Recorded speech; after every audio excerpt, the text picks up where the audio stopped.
universities love to build employees. They don't want to build free thinkers. And because if they did, then nobody would want to, pursue that career in that corporate cubicle. How would you characterize defiance? And for me, like in the context of money, it's living outside of the fiat world. I think that's like the most defiant thing that you can do. They don't want that. I mean, they don't want you to know that. I saw a tweet that I love that said modern economic theories were created to justify why life keeps getting more expensive. Most people graduate college with 5, 6 figures of debt. And so now they have to go work in this tiny cubicle in corporate America, work 40, 50 hours at a job that most people, they don't love. They actually despise their corporate jobs. And it's just this like vicious cycle. Welcome back to the Orange Peel Podcast. I'm your host, Nicki, and this is the show where we peel back all the layers of Bitcoin, money, tech, and the future through a Gen Z lens. Today's guest is someone who I've been really excited to talk to.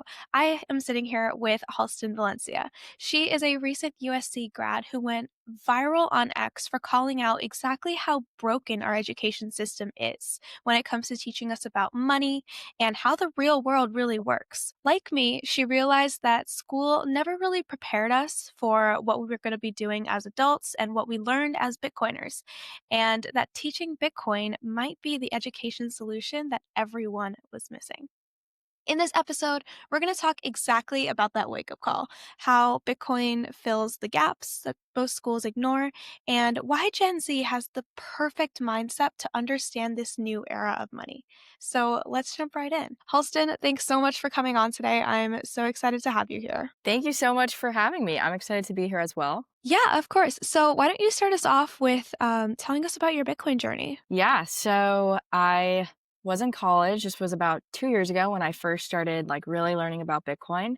I was a business economics major and was taking a lot of finance and economics classes and was recommended the book Broken Money by Lynn Alden. And so I read it and immediately just was like shocked with the content of the book because the author Lynn, she kind of discusses a lot of things that weren't being taught in school. And so I decided to kind of just, put it to the side and forgot about it. And then decided to read it again a few months later. And then the second time I read it, really focused more on how Bitcoin is a solution to all of the problems that she was expressing in the book. And so after I read Broken Money, then I started reading a lot of other Bitcoin books and started looking for Bitcoin podcasts, YouTube videos. I went down like the just crazy rabbit hole on YouTube. And then, yeah, fast forward to today, I now have the privilege and honor to work for a Bitcoin native company, a Bitcoin platform. So yeah, that's kind of a little bit about my Bitcoin journey.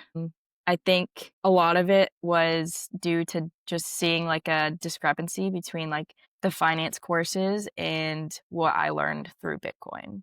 Yeah, no, that's really awesome to hear. Because I don't have many like college students that have come on this camp or come on this show yet to talk about kind of the difference in what they learned in their degrees and what they're learning now as Bitcoiners. But I'll save that for later. It's really cool that you got your start with Broken Money. I think you might be the first person I've talked to that didn't start with the Bitcoin standard, or like what's the problem or something like that. So super awesome. And let's actually go deeper into that. Is there something that really like clicked for you in that book? Like a first step after like a realization, or something that kind of just became like a total obsession when you read it. Yeah, I think definitely. I really appreciated the way that she kind of took us through the history of money, which I feel like I hadn't really gone through in college. We talked a lot about money printing, and we did talk about inflation a little bit, but I think inflation in universities in America are kind of, there's more of like a positive connotation, like, oh, inflation anywhere from 2 to 3% is kind of the sweet spot, and it's kind of a good thing. Whereas I felt like now learning about Bitcoin, like I think that the natural state of a free market is deflationary. And so I think learning about how, there was like the gold age, and then like the dollar was no longer backed by gold. And then now we're just kind of printing money out of thin air. I think that's just what really stuck with me when I read Broken Money and realized that we are in this just reflexive debt spiral. They tell me the same things in some of my econ classes here in Australia. So it's like a worldwide problem where they're just consistently like, yeah, you want to hit like 2 to 3% inflation in order to keep the money like keep the circulation happening. So it's just I mean, it's honestly ridiculous. And once we read these books, like for me, I got my start with What's the Problem? And then I went on to read Broken Money and the Bitcoin Standard, Price of Tomorrow, all of that. And it's all about like asking these questions, right? And being like, Yeah. is what I was taught in my degree actually correct? Is it an actual representation of what the world is really like? And so that brings us, to education and talking about the system that's supposed to prepare us for life and what we're going to experience in adulthood, but somehow just misses like the most important lesson of all, right? It teaches us nothing about money and finances, let alone like personal finances and like how to buy a house or pay your taxes. But altogether, Yeah. the school of economics that we're learning just apparently isn't the right one. So you studied business and you mentioned that you minored in finance as well. So you definitely are, closer to the field than I am. But I think most students tend to graduate without understanding, the concept of inflation or how money is created and why that's a bad thing. So, why do you think that is? Why do you think so many students are just kind of unaware of what's happening with our money? Yeah, I unpopular opinion, I think that it's by deliberate design. I think that universities love to build employees. They don't want to build free thinkers. And because if they did, then nobody would want to, pursue that career in that corporate cubicle. And so when I reflect back on like what I learned in business school, it was lots of Excel, lots of just like pitch decks.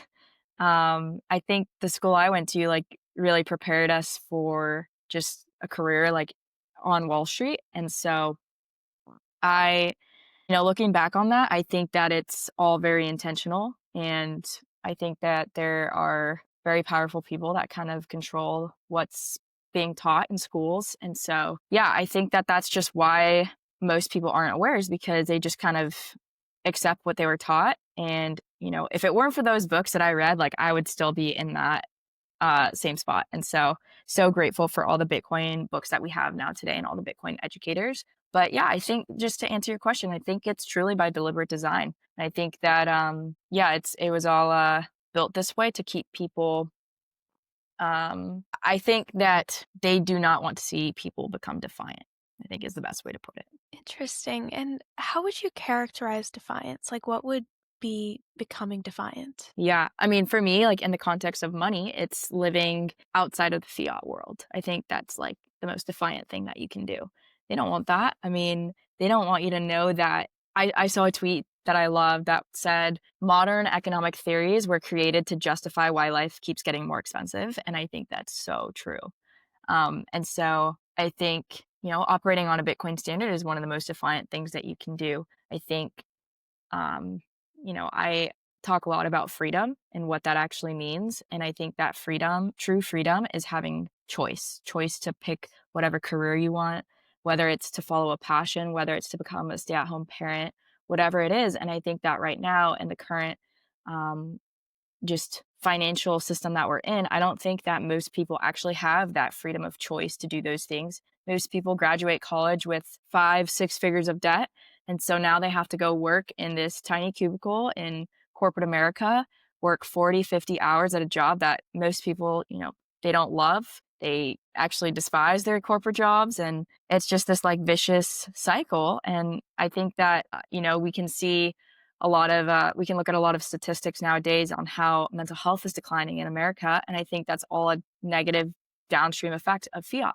And so to your original question, how do I define defiance? I think it's opting out of that system in totality and being able to reclaim your freedom to choose. That's actually a really cool way to think about it, I think, because the way that I see it in, like 30 or 40 years down the line, I think the generations are going to look back at us and the millennials and be like, people actually had to work 9 to 5 jobs in order to sustain themselves, in order to make a living and put food on the table, right? Yeah. With all these things coming in, with all the innovation that we're seeing, especially, with Bitcoin and AI.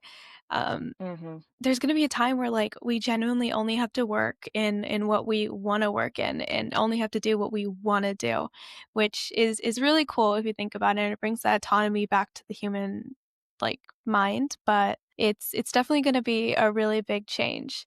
So, you mentioned that, this is a deliberate design or a deliberate choice made by, people that run education in order to keep people kinda, let's say, stuck in the matrix or behind in this way.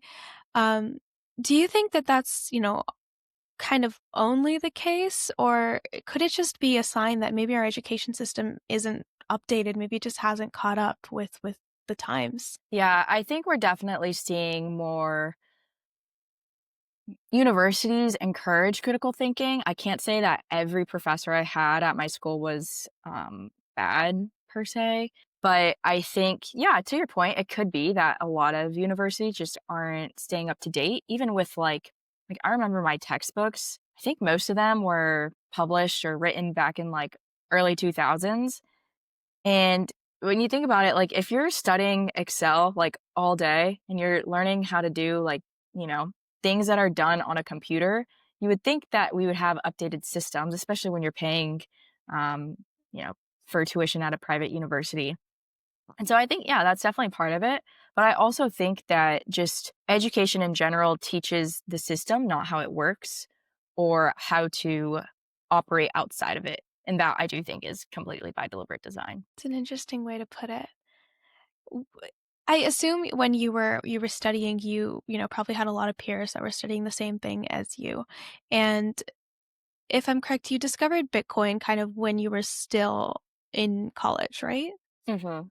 Yeah, Did you have conversations with your friends about, Bitcoin and kind of the things that you were learning? I did. I can't say those conversations went well, and at that point, I was not a Bitcoin maxi yet, and so I didn't know how to, like, defend myself or defend Bitcoin as well as I do now.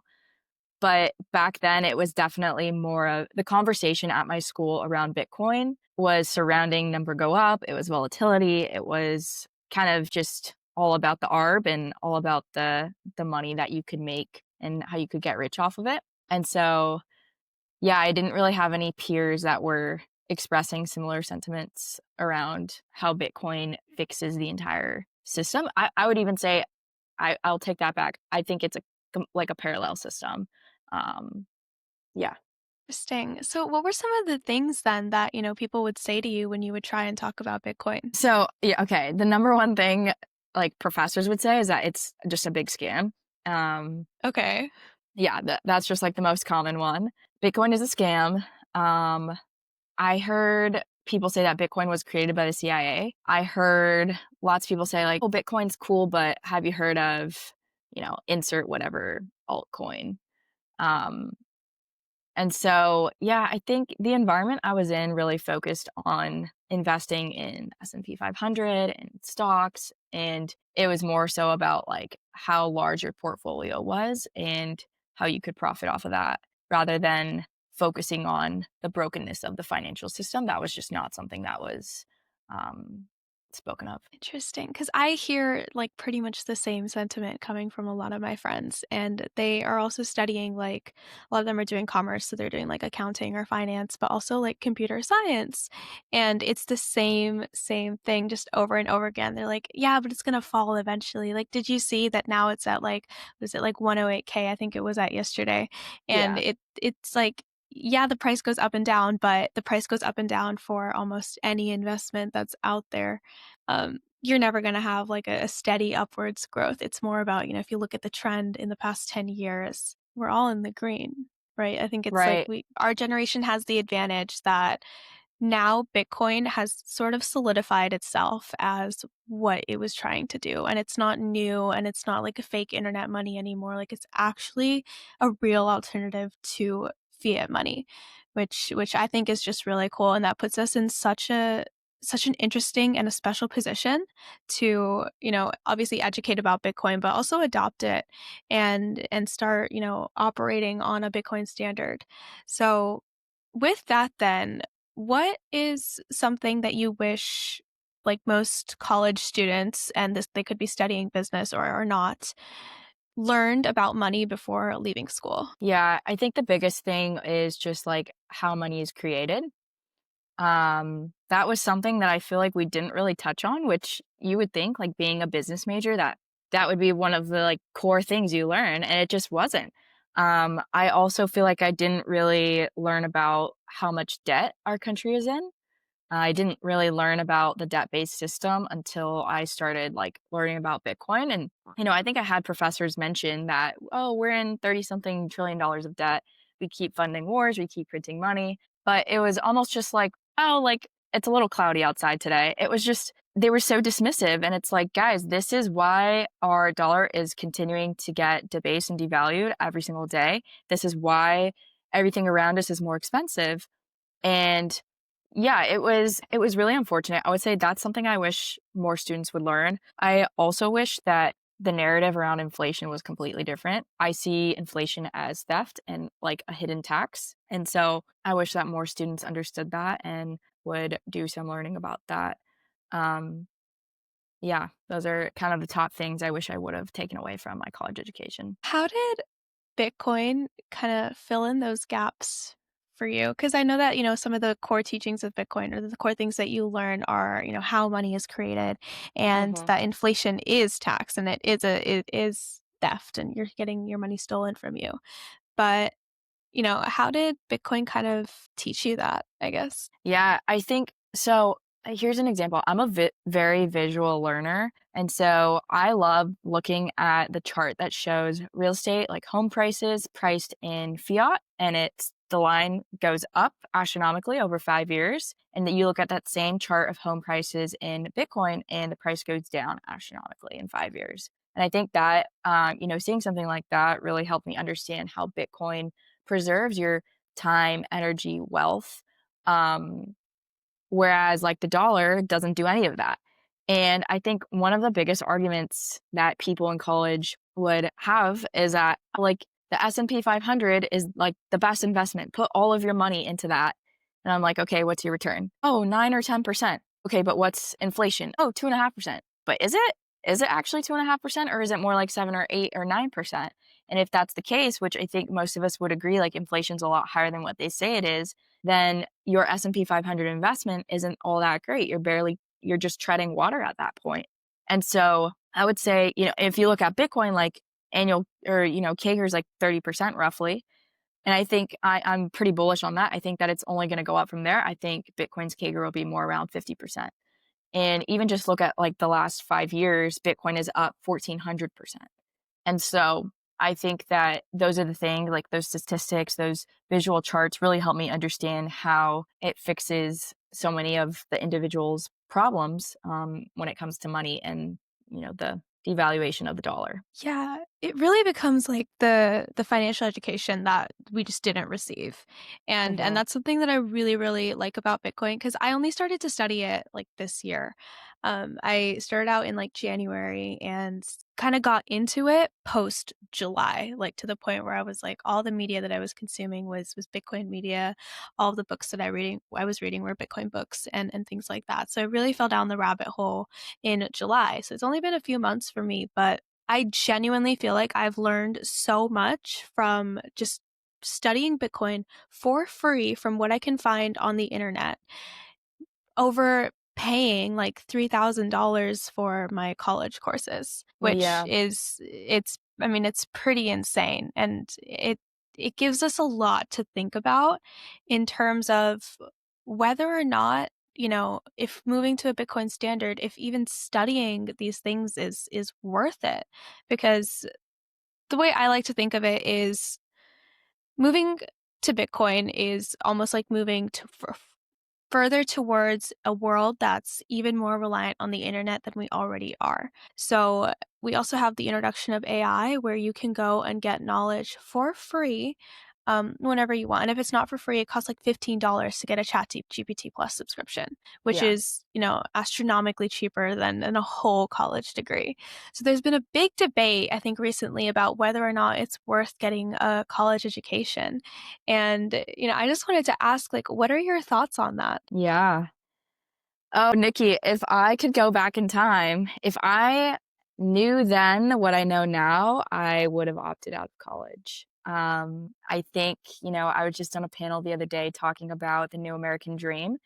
And I think that, our generation is one of the first to have an incredible foundation. We have the internet for instant global reach. We have AI that can help us build or learn anything. And we have incorruptible money, which is Bitcoin. No other generation has had that as a foundation. And so I think that we're, you know, incredibly blessed to be in this position. And so I would say, if you're maybe a high school student listening to this, think twice and do some research before you commit to a costly degree.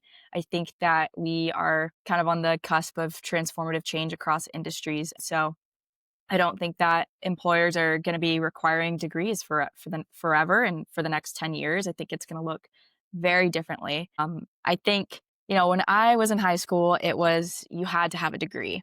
But so many jobs I see now, even in the Bitcoin space, don't require a degree. And so I would just encourage everybody to do research and think twice before sign any student loans or decide to spend thousands of dollars on that piece of paper. Yeah, and I think it's important to add here that, if you're listening to this, this is financial education, not advice. Yeah, Um, just because, it's an interesting debate for sure. And I understand both perspectives to, wanting to keep going to college and then dropping out or not going in the first place. But it's just something that's had me thinking for quite a while. Like I'm paying, I think maybe 50,000 US dollars a year yeah, for an education, which is a lot cheaper than a lot of the tuition in America. So I am, yeah, I know it's like a better situation to be here for 3 years than to be maybe say at like NYU and pay 70,000 out of state for 4 years.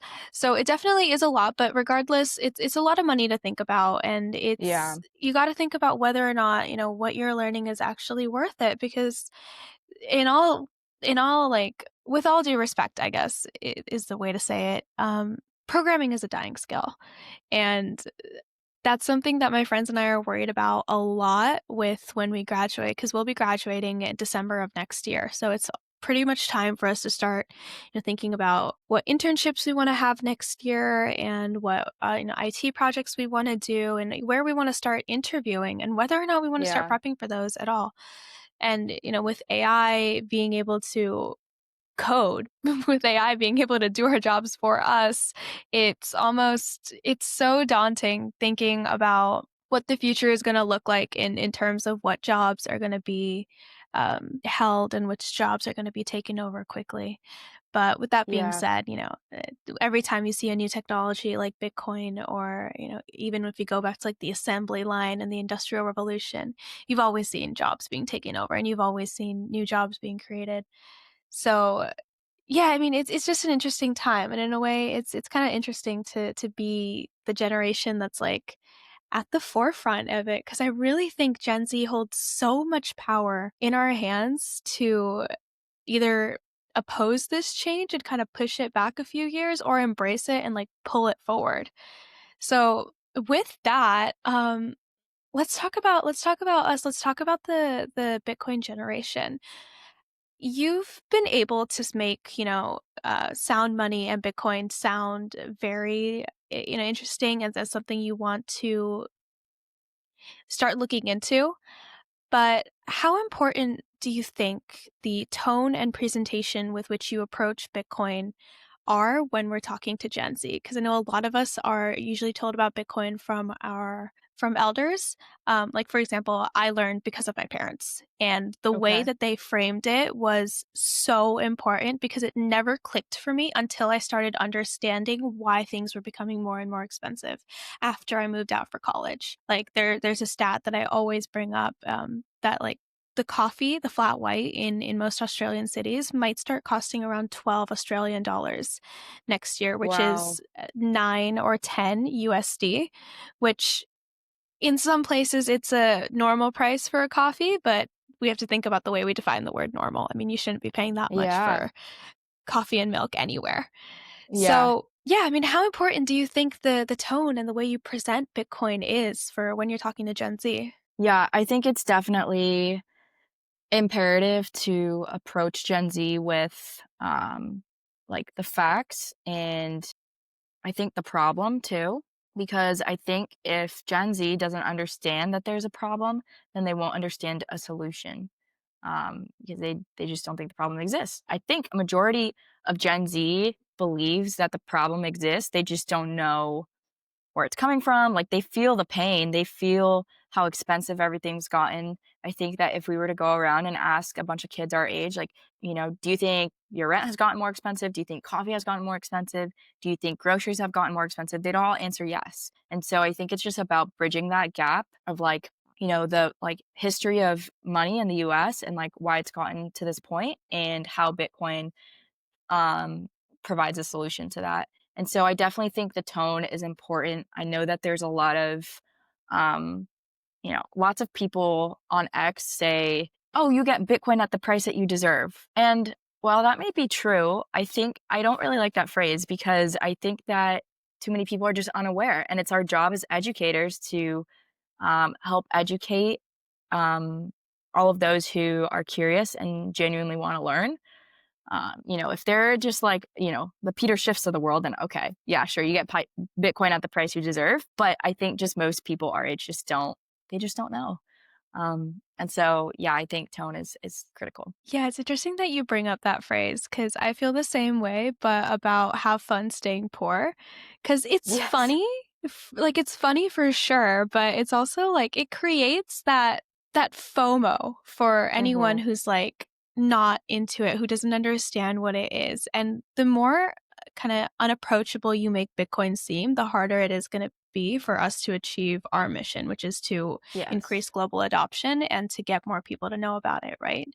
So Bitcoin still carries this kind of crypto bro, finance bro, like Reddit mod stereotype. And it's still viewed as something that's not safe and secure.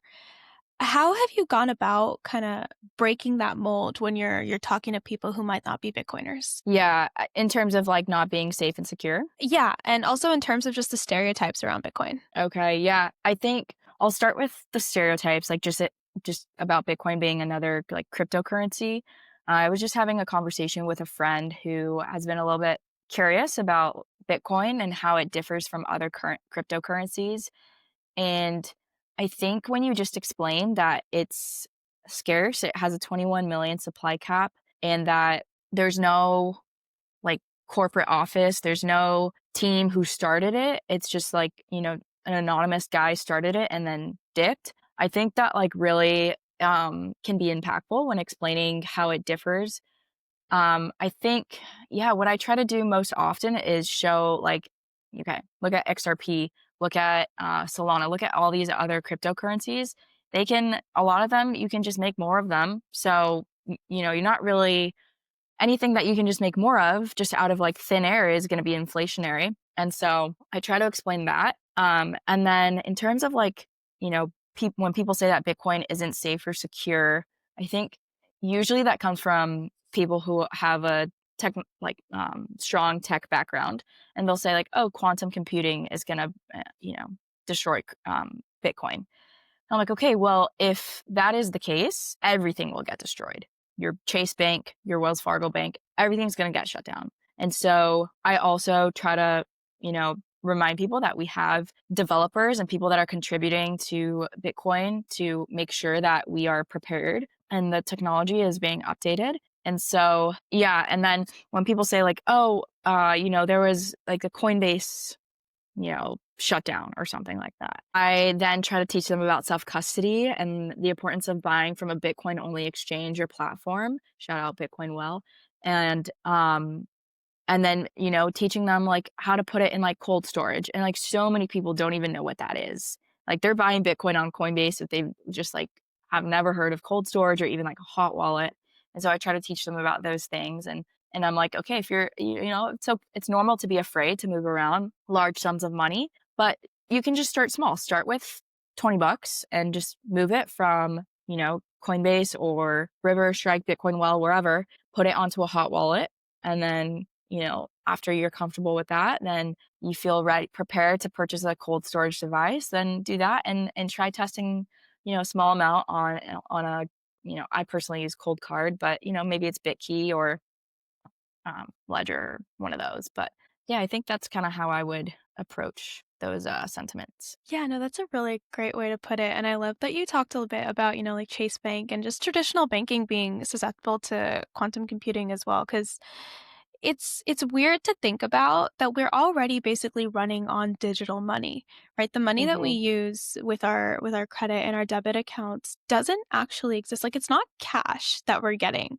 It's basically I guess you can characterize it as like an IOU from a bank, where they take, Yeah. they take a money that you've given and they loan it out. But when we go and we pay for like a coffee, we tap our phones and we use Apple Pay. I mean, we're already running on on the internet. We're already running everything digitally, but still there's so much just anti-Bitcoin sentiment because of the lack of human involvement, and people are Hmm. like, why would I want to trust the computers basically, which I think is just insane because this is objectively the most secure sound that we're ever going to get. I mean, Yeah. removing human involvement entirely, right? Like nobody can change the rules. They're basically like imprinted into the code, which I think is the best thing that we can do for our money. But to someone who might not agree, or to someone who has a fear of it being entirely digital, how would you, go about talking about it? Yeah. I mean, gosh, I just think, like, everything, like you said, everything's digital already. We pay for things, well, I guess not everybody, but a lot of people pay for things with Apple Pay, with their cell phone. You pay for, whenever I get my hair done, I pay my hairstylist with Venmo, which is, like, so similar. The infrastructure is very similar to the Lightning Network.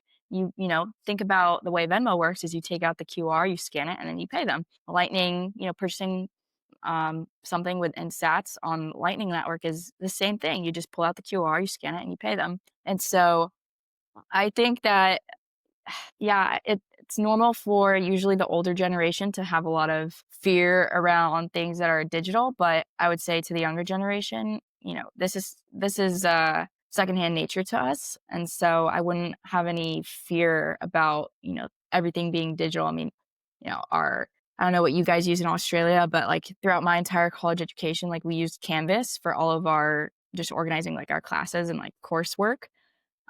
Everything got some like all of my exams were online, like just on my laptop with like a this like software that would prevent us from cheating. All of my lectures were always like recorded and like available online.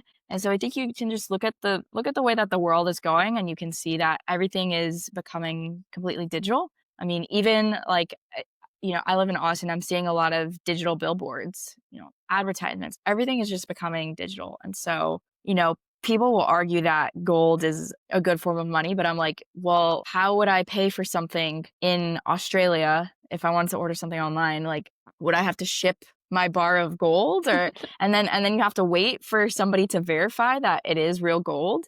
Like, no, guys, that's just insane. And I think, yeah, it's time that our money gets an upgrade. Yeah, it's definitely, I mean, it's the same point that I bring up about gold as well, because yeah, it's definitely a better alternative to fiat money. Mhm. But why would you opt for gold when we have something better, when we have something that's completely digital?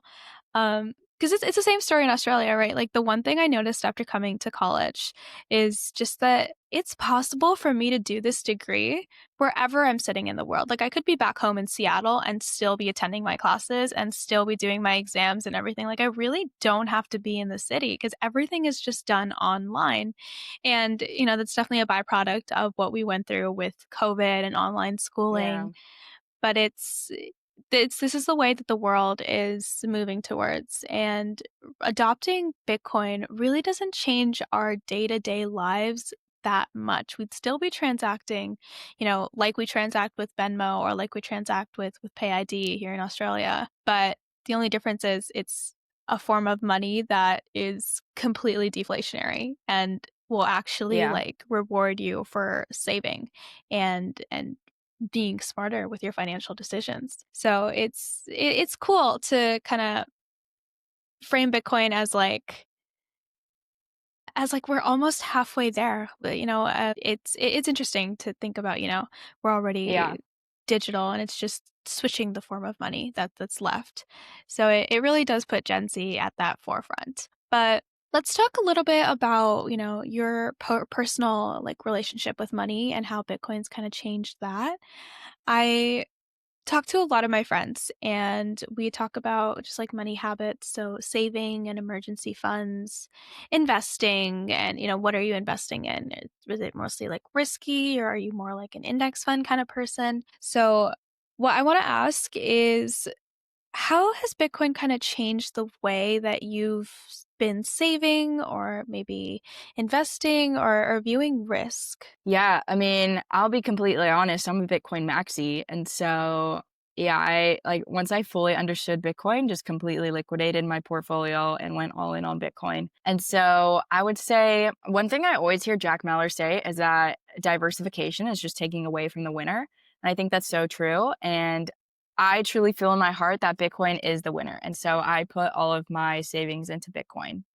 Um, how did how did that change, I guess, like pre-Bitcoin? Pre-Bitcoin, I was, yeah, very much investing in stocks, ETFs, and, um, like the S&P.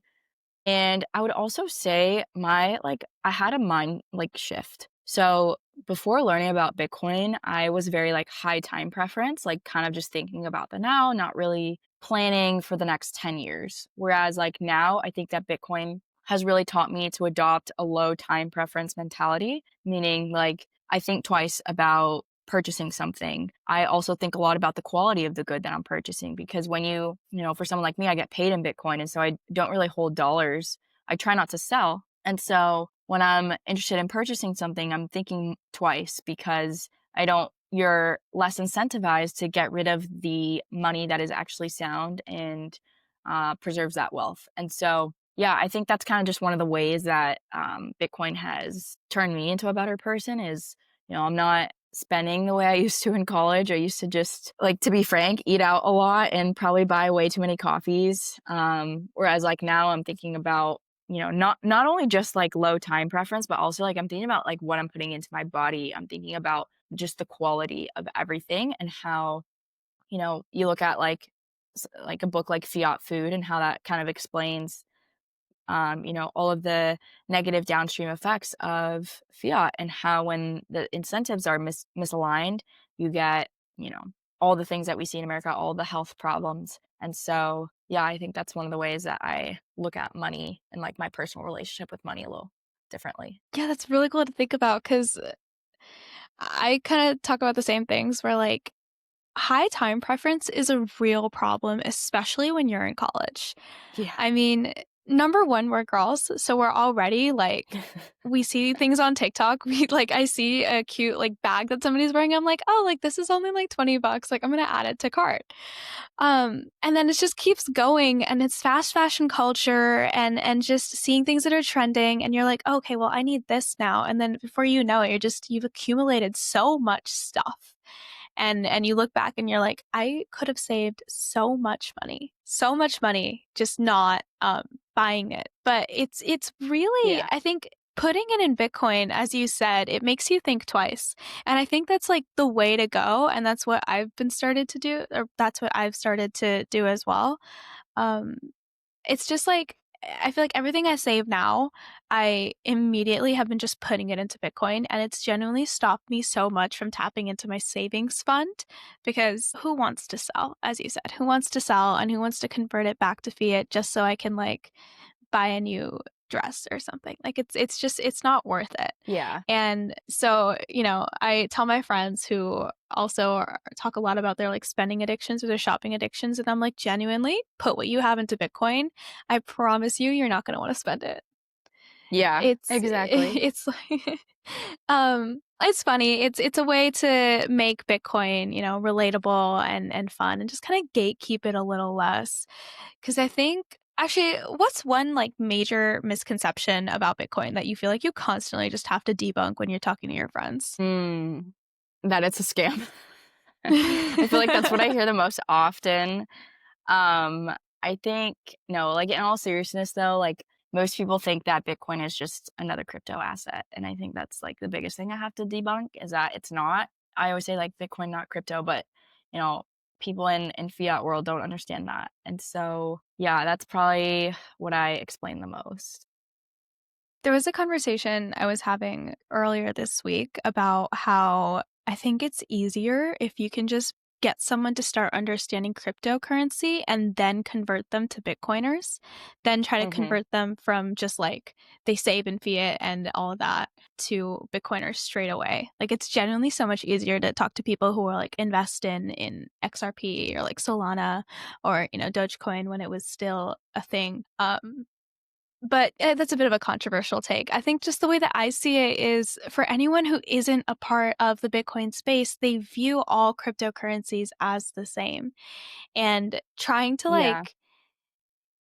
they just view Bitcoin as kind of the pioneer of cryptocurrencies in all honesty. And it's like, yes, it's different, but to someone who's kind of viewing it from the outside, it's not. And the sentiment of like, oh, Bitcoin, not crypto, like we have to separate it is really helpful, but also just getting them to understand that, some currencies can be digital. Some currencies can and need to be completely digital. Now, the difference is one is totally decentralized and the others are not.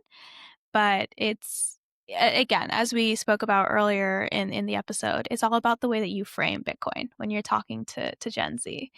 So, for someone who's Definitely. watching this and maybe they have like kids or relatives that are our age or a bit younger, what do you think is the most helpful way for them to go about talking to Bitcoin? Like, teaching Bitcoin, I would say I always say that I see Bitcoin as like a moral economic movement.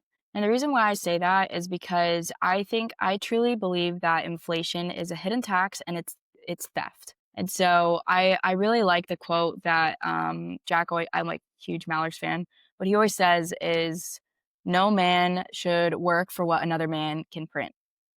And I think that's just so true. Like, nobody should have to work for something that's just being just debased and, like, all of your I think about, how hard people work for their money and to provide for their families, and it's just like the government, just like with the snap of their fingers, can just say like, "Oh, just kidding. All of that hard work, like, guess what? Your dollar value next year, it's gonna be, like, worth, like, so much less, and everything's gonna be so much more expensive."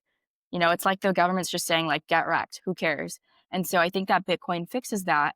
Bitcoin really, um, preserves a hardworking individual's wealth. And so I like to explain Bitcoin as, yeah, like a moral sound money. I also usually start by talking about how the dollar's not backed by anything. I think that's just like the most like crucial foundation to have is that money should never not be backed by something because then it's just an IOU, like you said. And so, yeah, I would say you could start there. I also heard another good friend of mine in this space say, Michael Sullivan, he says that he likes to inspire curiosity. And I think that's so good because you can't like force this down someone's throat if they really just aren't curious about it. And I think it's like the Bitcoin journey is like such a beautiful journey to go on and a path to be on that, just start by maybe asking questions like, hey, like, do you know what like real money is? Why do we have the Fed? I didn't know that. Like, that's something like I had to ask like in college, like, why do we have the Fed? It's not federal, and they don't have any reserves. Why is it called the Federal Reserve? Um, and so, yeah, I think, those are just some ways I would encourage you to, talk to Gen Z about these things. It's insane that we just, like, learn nothing, before learning about Bitcoin. Because I this is really, really embarrassing to admit, but last year, if you talked to me at this time, I would be able to tell you that inflation was a thing. I wouldn't Mhm. be able to tell you why or what it is. Like, I couldn't Yeah, answer why printing money was a bad thing because I was like, "Why can't they just print it and pay use it to pay off their debt?" Like, the basics of just supply and demand yeah, didn't even connect the dots. yeah, So, it is embarrassing to admit, but it puts into perspective just how much we really don't know about what's going on, and teaching us and getting us curious is probably the best way to go about it, as you said. Um, we've talked a lot about, how Bitcoin might be hope for the next generation and how we've got, like, a really bright future ahead of us. But in a time where everything feels so uncertain and we've got wars going on around the world and so much political instability just everywhere at the moment, why does Bitcoin give us hope when everything else is just so uncertain? yeah, I think that personally, I think Bitcoin is hope because I see fiat money as the core problem to most of the world's issues, or like the root of the problem to most of the world's issues. And so I think if we had sound money and aligned incentives, we wouldn't have as much mental health problems. We wouldn't have, skyrocketing obesity rates. I don't think we'd have as many wars, because right now the only reason why we have so many wars is because like America keeps funding them, and they're funding them just by like printing. And so I think that when you understand that broken money truly is the problem of like, it's what's caused like so much destruction in the world. I think then when you understand how Bitcoin is a solution to broken money, then you recognize that Bitcoin starts to solve those misaligned incentives. And um, yeah, Could you give us, like, an example of, maybe something that's like mental health and how it really does come down to the broken money at the root? yeah. I mean, I can give you my own example. So I was in college, and this was like pre Bitcoin learnings. I was like miserable. I was working way too many jobs. I was like trying to fund a lot of my education on my own and just like very independent. And so, like, I was a full time student, took no less than 21 units at any given point throughout my entire college education, which was a lot. And I was working about 30 hours in food service, and then I was putting in 10 hours in an unpaid internship, and then I was putting in another, like, 10 to 12 hours doing, like, just social media freelance for, like, random businesses around my area. And so, I was working way too many hours, I was in way too many units, and so, you ask why, it's like, well, I needed to survive, and I needed to pay for college, I needed to just, pay to live, pay my bills, and things just kept getting more expensive. And so, if I would have started buying Bitcoin, say 2, 3 years prior, I think my life would have been very different. And, take someone like me, like when I was in college, I was, 19, 20, working all these jobs. I was miserable. Like, just my courses were just like the load was just too much. That's when people start to get depressed. And that's when people start to develop anxiety and, all of these other um, horrible things that I don't wish upon anybody. And I think that money is the root cause of a lot of mental health issues. People just aren't aware of it. I forget what the exact percentage is, but like a very high percentage of divorce comes down to like money issues. And so, yeah, I think that when you fix the money, you truly do fix the world. That's such a great quote. I mean, I think that might be my favorite quote in all of Bitcoin. It's just so representative of what Bitcoin really stands for beyond just being, a decentralized digital currency. Like it really is a movement. It really does affect the way that you go about your life beyond just your finances. Yeah. And it's been the best part about doing this whole podcast thing is being able to talk to Bitcoiners who come from like all walks of life and just seeing how they all just unanimously are like, since adopting Bitcoin, my life has gone 10 times better. And I mean, it's awesome to think about. Some of them are like, I got to retire earlier than I thought, which already is amazing. But then they get more time to spend with their families and they start caring about what they eat more, as you said earlier.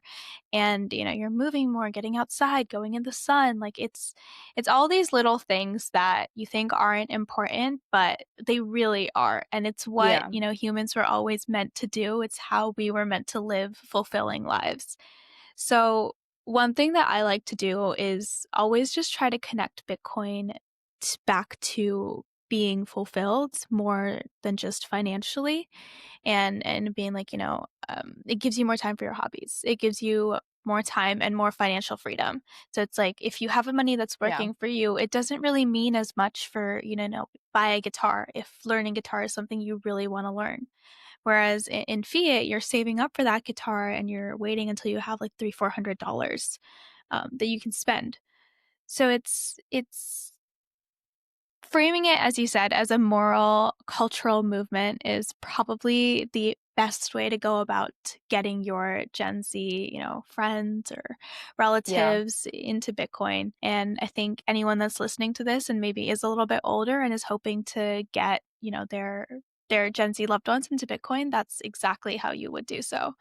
So just to wrap things up here, for anyone that's listening and, maybe they're a little new to this, what's one step that you think they can take today to start learning and maybe like stacking some sats? Yeah, I would recommend learning. If you, assuming you haven't already learned about the brokenness of our financial system, I would start there. If you have, then I would recommend reading a Bitcoin book. I always recommend The Bitcoin Standard, but I also really love The Big Print by Larry Lepard, which he like really does a great job of explaining the brokenness of the financial system and Bitcoin. So it's a win-win. Yeah, I would also just, like I always say, like learn like your freedom depends on it. I think that can be applied to all things, even outside of Bitcoin. Just, stay curious. I think that's something that has really benefited me as a person.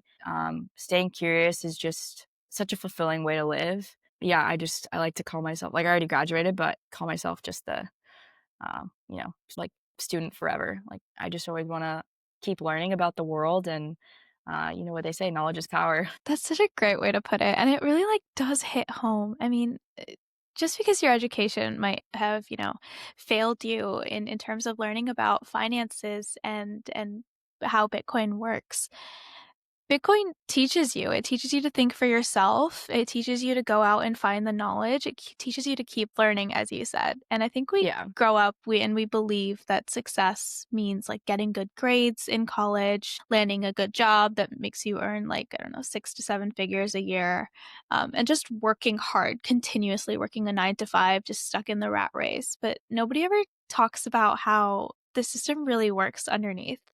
And that's why, Bitcoin conversations really do matter, because once you start understanding that money, everything else starts to make sense. So, I mean, really, like, thank you for coming on. Hearing your story has just like, it's been so inspiring, and I think it really shows that like you don't need to be, really seasoned in Bitcoin. You don't need to be, an economist or like a tech expert to learn about what it is and to be a Bitcoin maxi, right? Like this is Yeah. genuinely for everyone. Like they're not kidding when they say that.